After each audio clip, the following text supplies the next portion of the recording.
হরে কৃষ্ণ। একাদশীতে উপবাস করা অত্যন্ত গুরুত্বপূর্ণ। তবে কেবল অনাহারে উপবাস করাটাই মুখ্য উদ্দেশ্য নয়।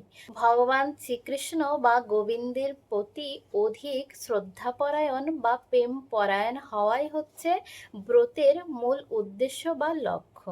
আমরা সকলেই একাদশীর উপবাস করি, কিন্তু আমরা কি জানি উপবাস শব্দের অর্থ কি? উপ মানে নিকটে এবং বাস মানে অবস্থান করা, অর্থাৎ নিকটে অবস্থান করা। আমরা সব সময় ভগবানকে তেমনভাবে সময় দিতে পারি না। এই জন্য ভগবান আমাদের প্রতি কৃপা করে মাসে দুটো একাদশী দান করেছে, যাতে আমরা এই একাদশী পালনের মাধ্যমে খুব সহজেই ভগবানের কৃপা লাভ করতে পারি। অর্থাৎ একাদশীর দিন উপবাস করার মূল লক্ষ্য হচ্ছে অন্যান্য জড় কর্ম পরিহার করে ভগবানের সেবায় জপ কীর্তন, ভগবানের অর্চন বন্দনের মাধ্যমে যেন আমরা একাদশী তিথিটা পালন করতে পারি, এটাই হচ্ছে উপবাসের মূল লক্ষ্য।